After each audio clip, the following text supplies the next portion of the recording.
Chapter 33. You'd have to be some kind of idiot to turn down a date with an angel.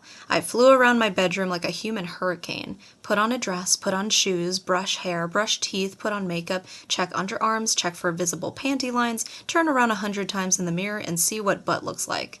It looked pretty good. But what did it matter? He was an angel. I put on so much lipstick that I looked like a clown. My hand trembled as I wiped some off. Calm down, it's just dinner and maybe a little bit of dancing. And then he'd go off to some other place to deliver another message, and I'd never see him again. Still, the date counted. I was going out with a guy who wasn't my best friend, so it totally counted. I took one more turn at the mirror. The final product wasn't half bad. The dress fit perfectly and my hair graciously formed a few waves. Walking downstairs, I felt like Cinderella transformed. I hope that every girl can have a moment like that when she gets to dress up and all eyes are on her. Odin whistled. "Look what we got here." "Katrina, you're a sight for sore eyes," Lars said. "What a beauty," Ralph said. Ingvard plucked his pipe from his mouth. "Our little girl is growing up." Then the boys turned their attention to Malcolm. "What time you bringing her back? Don't keep her out too late. Don't you be doing any drinking. Why are you still in a skirt?" "Okay, stop it," I scolded. "You guys are totally embarrassing me." But I appreciated the attention just the same. When you don't have a grandfather or a father, or even a brother, it's good to know someone's looking out for you. One of the nice things about walking with Malcolm was that I didn't need to wear a coat or boots. Sure, it was snowing outside and the longest night of the year had already begun, but the minute he took my hand, warmth flooded my entire body. "Bye," everyone called. He led me out the door. He could have led me anywhere, and I would have followed. Even to that London sewer pipe. Maybe I'd complain a bit about the sewer pipe, but I'd still follow. Falling in love is not a rational process. It can't be planned or avoided. It happens. For good or bad, it simply happens. I knew he'd eventually leave. I knew we couldn't be together, but I fell anyway. It wasn't just the magic or the good looks, though I'm not going to lie and say those things didn't matter. They definitely bumped him way ahead of most other Nordby guys. But what also bumped him ahead was that he was kind and attentive. He was honest about his failures and worries. He seemed vulnerable and powerful at the same time. In the end, I would never be able to figure it out. Trying to make sense of love is trying to dissect a rainbow. We walked down the crowded street, passing other couples dressed in their holiday clothes. Women of all ages smiled at Malcolm. The old me would have suspected that they were all thinking, "What's he doing with her?" But I felt pretty and successful. Of course he was with me. "You look nice," Malcolm said, squeezing my hand. "You smell good, too." "Thanks." I looked down to hide my blush. "So, where have you been?" "Doing my job," he said. "Where's your satchel?" "I'm not on duty. Tonight I'm all yours." All mine. That sounded really weird. And nice. Heidi Darling stood in the entryway of the Sons of Norway Hall. She looked really beautiful in a long peach gown. "Hi, Katrina," she said, not unkindly. Her gaze was fixed on Malcolm. "Hi," I said. "That's a nice dress." "Oh, thanks. Your dress is nice, too." "Are you two here together?" She raised her eyebrows. "I'm escorting Katrina this evening," Malcolm said. I looked around. Where was Vincent? I had hoped to see him and smooth things out. "Tickets?" Heidi held out her hand, performing one of her volunteer jobs. Oh, crap! The evening's momentum came to a screeching halt. I had forgotten to tell Malcolm that we needed tickets to get in. They sold out every year. My heart sank into my stomach, but Malcolm let go of my hand and reached into his coat. "Here you be," he said, handing over 2 white tickets. Heidi tossed them into a basket. "Have fun," she said. "Hello, Katrina." Officer Larson blocked our entry to the hall. "Good to see your friend is feeling better. Have you sorted out the passport issue?" "Yes," Malcolm said. "I'll be leaving tonight." "I see." Officer Larson relaxed and stepped aside. "Well, have a safe trip." It would end tonight. I put on a brave face. Enjoy the evening, I told myself. Remember every second of it. Tables stood end to end, stretching the length of the Sons of Norway Hall. The waiter seated us near the musicians, a local quartet which made it impossible to have a conversation, but I didn't really mind. I was totally focused on not spilling food on my dress. A butter lettuce salad with baby shrimp came first. I worried that I might get a green bit caught between my teeth, so I just nibbled. Malcolm ate everything as if it was his last meal. Our last meal. Our date would end with a "I wish you a long and healthy life, Katrina Svensson." I'd never see him again. I pushed the inevitable from my mind. The main course was salmon, prepared by members of the Squamish tribe. It came with roasted potatoes and green beans. I stopped worrying about my appearance and ate the whole thing. Risking every last cent of somebody else's money works up an appetite. Just as I ate my last bean, I noticed Heidi sitting a few tables down. A guy named Jordan sat next to her. Where was Vincent? The quartet took a break while the Nordby's mayor made a speech. And we all owe a huge round of thanks to the Darling family and Java Heaven for sponsoring today's festival. Mr. and Mrs. Darling and Heidi took a bow, and Mr. Darling said, "Giving back to the community is what it's all about." Everyone applauded. I didn't even grimace about his hypocrisy because I was having so much fun sharing a heaping bowl of apple strudel with Malcolm. The waiters stacked the chairs and pushed the tables against the wall to make room for dancing. The quartet came back. The overhead lights dimmed. Ropes of snowflakes strung across the ceiling sparkled with little white lights.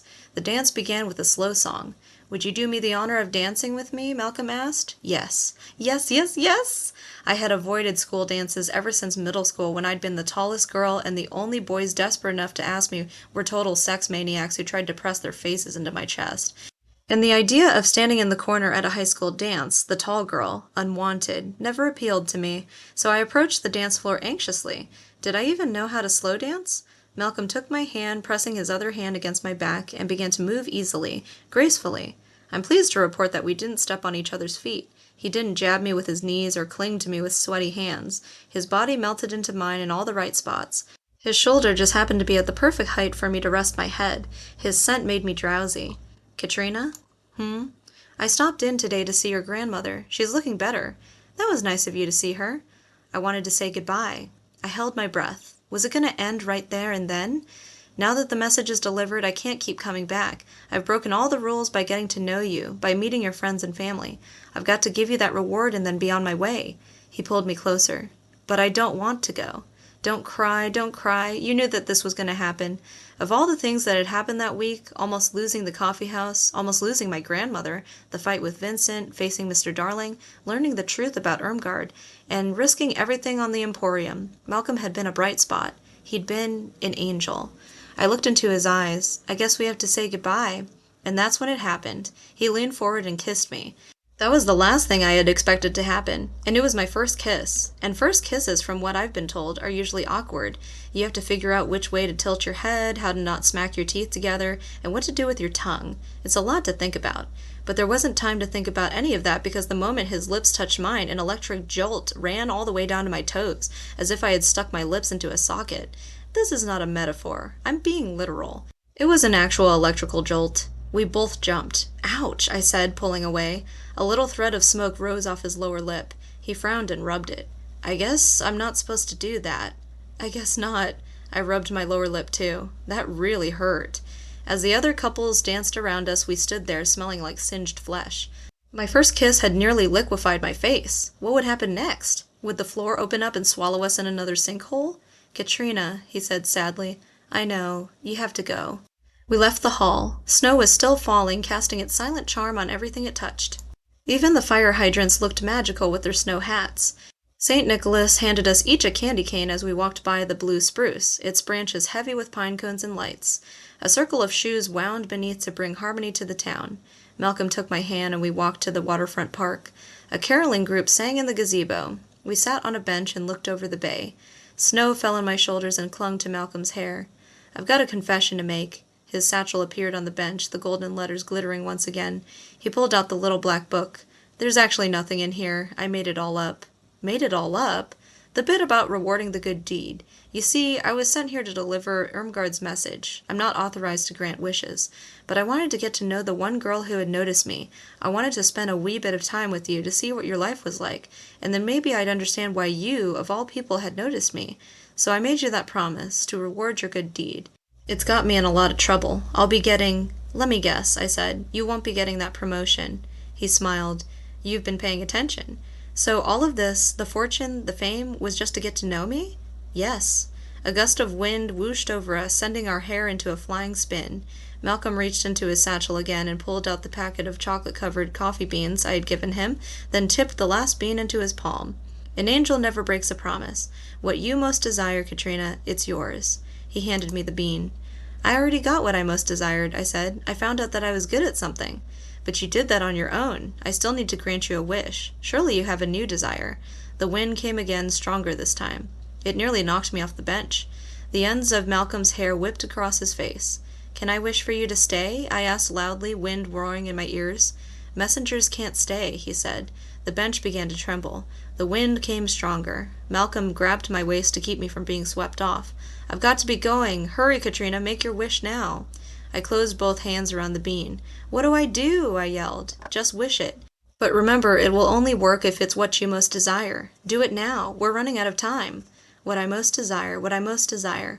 I looked right into his electric eyes and made my wish. Then I popped the bean into my mouth and swallowed it whole. For a moment the world stood still. We sat in a silent bubble, just us two, insulated from the snow and wind. His eyes widened. "But Katrina, that wish was supposed to be for you." "It's what I most desire." And it was. The bubble burst. Another gust of wind came, picking up fallen snow as it swept its way towards our bench. It blew over us, and before I could say anything else, Malcolm's hand tightened on my waist, and he dissolved into a swirl of glittering snowflakes. He was gone. I reached into the empty space. Cold pierced my blue velvet dress. I'd never see him again. That's when a voice called out my name.